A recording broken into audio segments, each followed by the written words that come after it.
ಶಿವಮೊಗ್ಗದಲ್ಲಿ ಈಗ ಮೋದಿ ಮತ ಶಿಕಾರಿಗೂ ಕೂಡ ಬಂಡಾಯದ ಬಿಸಿ ತಟ್ತಾ ಇದೆ ನೋಡಿ.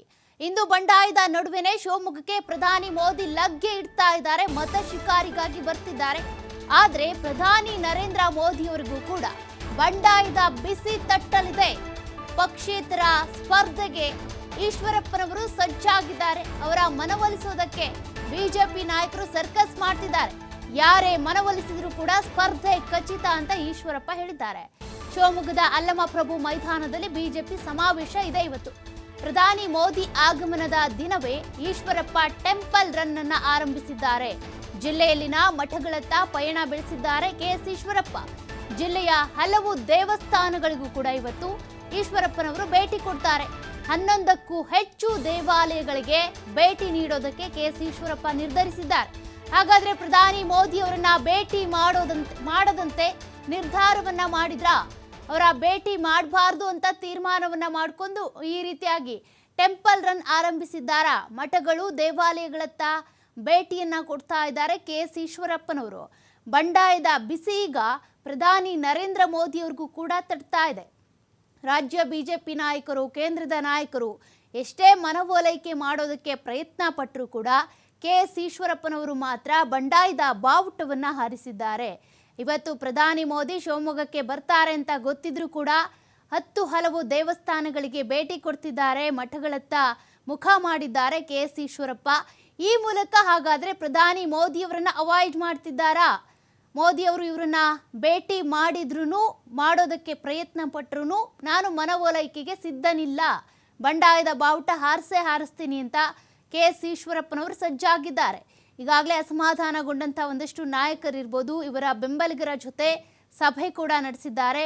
ಆ ಮೂಲಕ ನಾನು ಪಕ್ಷೇತರನಾಗಿ ಶಿವಮೊಗ್ಗದಲ್ಲಿ ಸ್ಪರ್ಧೆ ಮಾಡ್ತೀನಿ, BY ರಾಘವೇಂದ್ರ ಅವರ ವಿರುದ್ಧ ಸಡ್ಡು ಹೊಡಿತೀನಿ ಅಂತ ನಿಂತಿದ್ದಾರೆ. ಆದರೆ ಇವರು ಸ್ಪರ್ಧೆ ಮಾಡ್ತಾ ಇರುವಂಥದ್ದು ಪಕ್ಷದ ವಿರುದ್ಧವಲ್ಲ, BS ಯಡಿಯೂರಪ್ಪನವರು ಅನ್ಯಾಯ ಮಾಡಿದ್ದಾರೆ ಅನ್ನುವಂಥ ಮೂಲಕ. ಈ ಬಗ್ಗೆ ಮಾಹಿತಿ ಕೊಡ್ತಾ ಹೋಗ್ತಾರೆ ನಮ್ಮ ಪ್ರತಿನಿಧಿ ನವೀನ್ ಪುರದಾಳ್, ಫೋನ್ ಸಂಪರ್ಕದಲ್ಲಿದ್ದಾರೆ. ನವೀನ್ ಪುರದಾಳ್, ನಾವು ಇಲ್ಲಿವರೆಗೂ ಕೂಡ ಇದನ್ನೇ ಮಾತನಾಡ್ತಾ ಇದ್ವಿ, ಕೆಎಸ್ ಈಶ್ವರಪ್ಪನವರು ಬಂಡಾಯದ ಬಾವುಟ ಹಾರಿಸೋದು ಖಚಿತನ ಅಂತ. ಕೊನೆಗೂ ಕೂಡ ಅದೇ ಖಚಿತ ಆಗೋಗಿದೆ. ಈಗ ಪ್ರಧಾನಿ ಮೋದಿಯವರು ಶಿವಮೊಗ್ಗಕ್ಕೆ ಬರ್ತಾ ಇದ್ರು ಕೂಡ ಈಶ್ವರಪ್ಪನವರು ಮಾತ್ರ ಅವರನ್ನ ಅವಾಯ್ಡ್ ಮಾಡೋ ರೀತಿಯಲ್ಲಿ ಹಲವು ದೇವಸ್ಥಾನಗಳು, ಮಠಗಳತ್ತ ಈಗ ಮುಖ ಮಾಡ್ತಾ ಇದ್ದಾರೆ. ಹಾಗಾದ್ರೆ ಇವತ್ತು ಪ್ರಧಾನಿ ಮೋದಿಯವರು ಬಂದ್ರು ಕೂಡ ಕಾರ್ಯಕ್ರಮಕ್ಕೆ ಈಶ್ವರಪ್ಪನವ್ರು ಹೋಗಲ್ಲ ಹಾಗಾದ್ರೆ? ಖಂಡಿತವಾಗ್ಲೂ ಸೌಖ್ಯ. ಯಾಕಂದ್ರೆ ಒಂದು ಕಡೆ ಬಿಜೆಪಿಯ ಈಗಾಗಲೇ ಲೋಕಸಭಾ ಚುನಾವಣೆ ಘೋಷಣೆ ಆಗಿದ್ದು, ಬಿಜೆಪಿಯ ಮೊದಲ ಬಹಿರಂಗ ಸಮಾವೇಶ ಅಂದ್ರೆ ಪ್ರಧಾನಿ ಮೋದಿ ಅವರು ಭಾಗಿಯಾಗ್ತಿರುವಂತಹ ಸಮಾವೇಶ ಮಲೆನಾಡು ಶಿವಮೊಗ್ಗದಲ್ಲಿ ಇವತ್ತು ನಡೀತಾ ಇರುವಂತದ್ದು.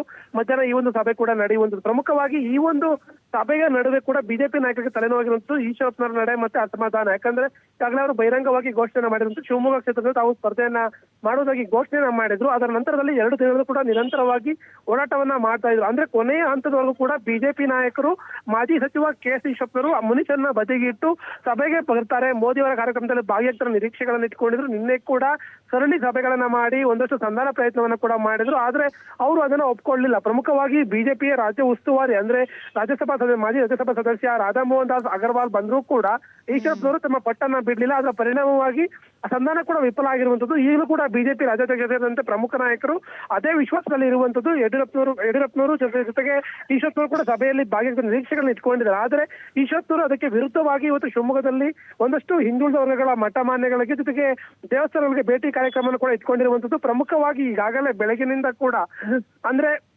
ಪ್ರಮುಖವಾಗಿ ಶಿವಮೊಗ್ಗದ ಭದ್ರಾವತಿ ತಾಲೂಕಿನ ಬಿಳಿಕಿ ಮಠಕ್ಕೆ ಈಗಾಗಲೇ ಭೇಟಿಯನ್ನು ಕೊಟ್ಟಿರುವಂತದ್ದು. ಬಿಳಿಕಿ ಶ್ರೀಗಳನ್ನ ಭೇಟಿ ಮಾಡಿ ಆಶೀರ್ವಾದ ಪಡೆದ ಕೆಲಸವನ್ನ ಮಾಡಿದ್ದಾರೆ. ಅದರ ಜೊತೆಗೆ ಭದ್ರಾವತಿ ತಾಲೂಕಿನ ಭದ್ರಾಪುರದ ದೇವಸ್ಥಾನಕ್ಕೆ ಕೂಡ ಪ್ರಸ್ತುತ ಈಶ್ವರಪ್ಪನವರು ಈಗ ಅದೇ ದೇವಸ್ಥಾನದಲ್ಲಿ ಏನು ಭೇಟಿಯನ್ನು ಇರುವಂತದ್ದು. ಹಾಗಾಗಿ ಇನ್ನೂ ಕೂಡ ಶಿವಮೊಗ್ಗದ ಶಿಕಾರಿಪುರ ತಾಲೂಕಿನ ದೇವಸ್ಥಾನ ಮತ್ತೆ ಮಠಗಳಿರ್ಬೋದು, ಹೊಸನಗರ ತಾಲೂಕಿನ ಹುಂಚಾ ಇರ್ಬೋದು, ಜೊತೆಗೆ ಶಿಕಾರಿಪುರ ತಾಲೂಕಿನ ಸಾಲೂರು ಇರ್ಬೋದು, ಹೀಗೆ ಸರಿಸುಮಾರು 10ಕ್ಕೂ ಹೆಚ್ಚು ಮಠಗಳು ಹಾಗೂ 13ಕ್ಕೂ ಹೆಚ್ಚು ದೇವಸ್ಥಾನಗಳಿಗೆ ಇವತ್ತು ಭೇಟಿಯನ್ನ ಮಾಡುವಂತದ್ದು. ಅಂದ್ರೆ ನೇರವಾಗಿ ಆ ಮೂಲಕ ಪ್ರಧಾನಿಯವರ ಕಾರ್ಯಕ್ರಮಕ್ಕೆ ನಾನು ಹೋಗಲ್ಲ ಎಂಬ ಸಂದೇಶವನ್ನ ಈಶ್ವರಪ್ಪನವರು ರವಾನೆ ಮಾಡ್ತಾ ಇರುವಂತದ್ದು. ಸೌಖ್ಯ, ಥ್ಯಾಂಕ್ ಯು ನವೀನ್ ನಿಮ್ಮೆಲ್ಲ ಮಾಹಿತಿಗೆ.